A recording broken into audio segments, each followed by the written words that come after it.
ስልክ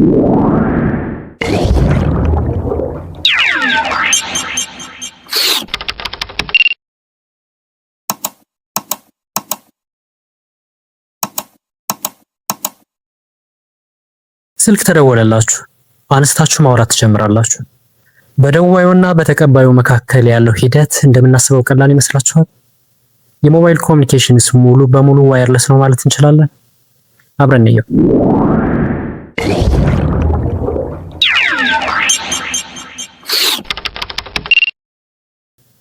በዋየርለስ ኮሚኒኬሽንስ ውስጥ ከሚካተቱ ነገሮች አንዱ ሞባይል ኮሚኒኬሽን። በሞባይል ኮሚኒኬሽን ስልክ ስናወራ ያለውን ሂደት እንይ። በመጀመሪያ ድምጻችን ወደ ስልካችን ማይክ ይደርሳል። ማይክ ማለት ከስልካችን ጫፍ ላይ የምትገኝ አንድ የስልካችን ኮምፖነንት ነው። የምንናገረው ድምጽ ከአንደበታችን ተነስቶ ከስልካችን ማይክ የሚደርሰው በአናሎግ ሲግናል።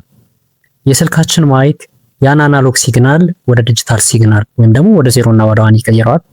ስልካችን ውስጥ አንድ ሌላ አንቴና የሚባል ኮምፖነንት አለ።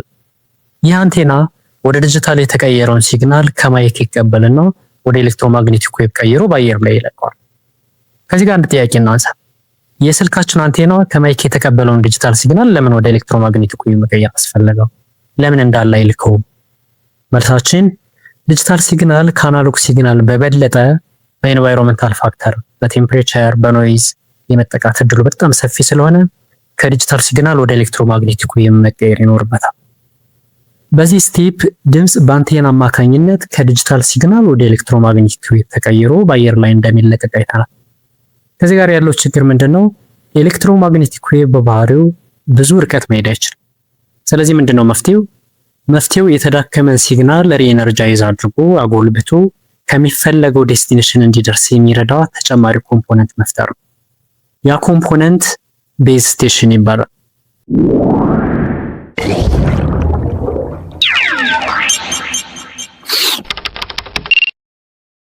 ከዚህ ጋር አሁንም ሌላ ጉዳይ ሊነሳ ነው። ለሞባይል ኮሚኒኬሽን ቤዝ ስቴሽን አስፈላጊ ሆኖ ከተገኘ ያን ቤዝ ስቴሽን እንዴት እናዳርሰው ወይም ደግሞ እንዴት ዲስትሪቢዩት እናድርገው? በግለሰብ ደረጃ ለእያንዳንዱ ሞባይል ተጠቃሚ ቤዝ ስቴሽን ይተከል ቢባል አንደኛ ከዋጋ አንፃር ውድ ነው። ሁለተኛ ሞባይል ተጠቃሚው ከቦታ ቦታ ሲንቀሳቀስ ስልኩን እንጂ ቤዝ ስቴሽኑን ተሸክሞ ሊንቀሳቀስ አይችልም። ስለዚህ ምን ይደረግ? ለዚህ መፍትሄ ሴሉላር ፕሪንሲፕል የሚባል አይዲያ ወይም ደግሞ ቲዮሪ ተፈጠረ። የሴሉላር ፕሪንሲፕል ሐሳብ ምንድነው የሚለውን እንየው። ያለምንም ችግር ሞባይል ኮሚኒኬሽን እንዲኖር ቤዝ ስቴሽን ወሳኝ ከሆነና ቤዝ ስቴሽንን በግለሰብ ደረጃ ለእያንዳንዱ ሞባይል ተጠቃሚ ማዳረስ የማይቻል ከሆነ ያለው አማራጭ ጂኦግራፊውን በግሩፕ መመደብና ለእያንዳንዱ ግሩፕ አንዳንድ ቤዝ ስቴሽን መትከል የሚል። በቀላሉ ለመረዳት ምን ማለት መሰላችሁ? በአንድ ክላስ ውስጥ ለእያንዳንዱ ተማሪ አንዳንድ ሞጁል ማዳረስ ካልተቻለ ለ5 ወይም ደግሞ ለ10 መመደብና ለእያንዳንዱ ግሩፕ አንዳንድ ሞጁል መስጠት ማለት ነው።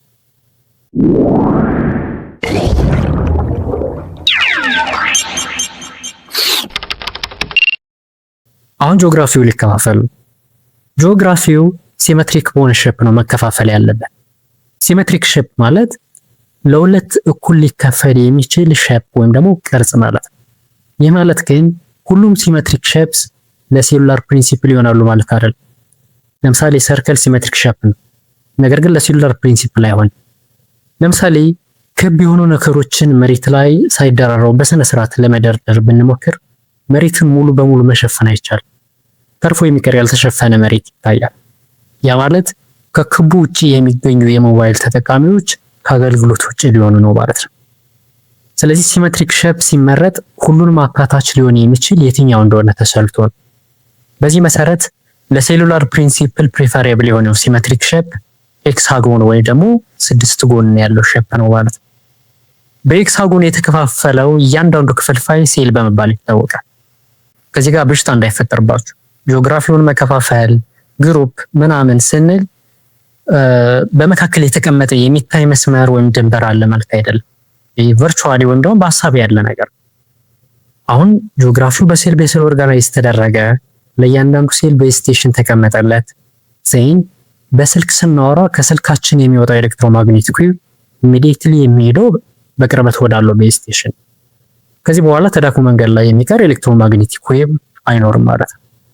ሌላ ጥያቄ፣ የቤዝ ስቴሽን መኖር እንዴት ነው ኤሌክትሮማግኔቲክ ዌቭ እንዳይደከም የሚያደርግ?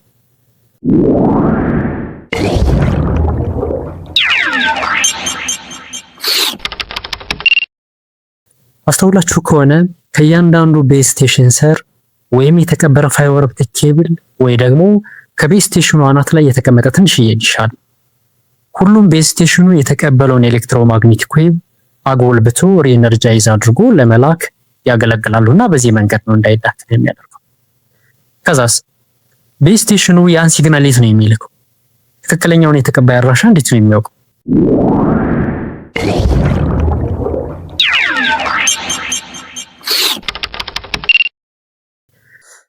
ለእነዚህና መሰል ጥያቄዎች መልስ የሚሆንን ጂኤስኤም ወይም ደግሞ ግሎባል ሲስተም ፎር ሞባይል ኮሚኒኬሽን ነው። ጂኤስኤም የሞባይል ኮሚኒኬሽን ስታንዳርድ አርኪቴክቸር ነው። በዚህ ስታንዳርድ አርኪቴክቸር ውስጥ የሚከተሉትን ኮምፖነንቶች እናገኛለን። አንደኛ ሞባይል ስቴሽን፣ ሁለተኛ ቤዝ ስቴሽን፣ 3 ቤዝ ስቴሽን ኮንትሮለር እና 4 ሞባይል ስዊቺንግ ሴንተር ወይም ደግሞ ኤምኤስሲ የምንላቸው ማለት ነው። እያንዳንዳቸው ምን እንደሆኑና ምን አክቲቪቲ እንደሚሰሩ እኔ ሞባይል ስቴሽን ማለት በእያንዳንዱ ሴል ውስጥ የሚገኙና ለመደወል ኤስኤምኤስ ለመላክ ወዘተ የምንጠቀምባቸውን ሞባይል ስልኮችን የሚያጠቃልል። ቤዝ ስቴሽን ከዚህ በፊት እንዳየነው ቤዝ ስቴሽን ማለት ከሞባይሎቻችን የሚመጣውን ኤሌክትሮማግኔቲክ ዌቭ ተቀብሎ ሪኤነርጃይዝ አድርጎ ወደሚቀጥለው ስቴፕ የሚልክልንና በተለይ ደግሞ ሲግናል ከመዳረሻው ሳይደርስ የሆነ ቦታ ላይ ተዳክሞ እንዳይቀር በማድረግ በኩል ትልቅ ሚና የሚጫወት ኮምፖነንት። ቤዝ ስቴሽን ኮንትሮለር ስሙ እንደሚያመለክተው ስራው ኮንትሮል ማድረግ። ምንድነው ኮንትሮል የሚያደርገው ስንል ለምሳሌ ሲግናሉን ኳሊቲ ወይም ደግሞ ጥራት ኮንትሮል ያደርግልናል። ሞባይል ስዊቺንግ ሴንተር በሆነ ሬንጅ ውስጥ የሚገኙ በርካታ ሴሎችን ማስተናገድ የሚችልና የአንድን ሲግናል መነሻና መዳረሻ መለየት የሚያስችል ኮምፖነንት። ሲም ካርድ ስንገዛ ጀምሮ የስልኮቻችን መረጃ የሚቀመጡበት ዳታቤዝ አለው። በዚህ ዳታቤዝ መሰረት አንድ ሲግናል ከየት እንደመጣና መዳረሻው የት እንደሆነ ለመለየት ያስችላል።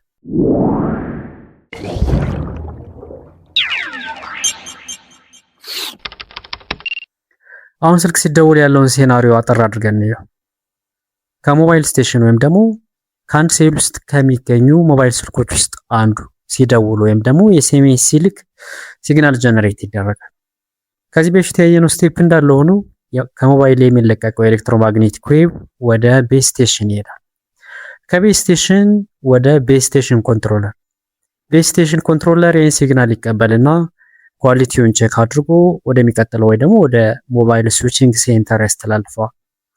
ሞባይል ስዊቺንግ ሴንተር ያን ሲግናል ከተቀበለ በኋላ ከየት እንደመጣ መዳረሻው የት እንደሆነ ቼክ ያደርጋል። ምክንያቱም የእያንዳንዱ ስልክ የእያንዳንዱ ሞባይል ስቴሽን መረጃ እዛ ዳታቤዝ ላይ ስላለ ያን ክሮስ ቼክ አድርጎ መዳረሻውንና መነሻውን በመለየት የተቀባዩ አድራሻ ከየትኛው ሴል እንዳለ የተቀባዩ አድራሻ የሚገኝበት ሴል ታወር የትኛው እንደሆነ ከለየ በኋላ ኤግዛክትሊ ወደ መዳረሻው ቤዝ ስቴሽን ኮንትሮለር ይልካል። የመዳረሻው ቤዝ ስቴሽን ኮንትሮለር ኳሊቲውን ቼክ ያደርጋል ድጋሚ። ከዛ ወደ መዳረሻው ቤዝ ስቴሽን ወይም ደግሞ የተቀባዩ ስልክ ወዳለበት ሴል ታወር ፎርዋርድ ያደርገዋል ማለት ነው። መጨረሻ ላይ ወደ ተቀባዩ ስልክ ሄዶ ይደርሳል ማለት ነው።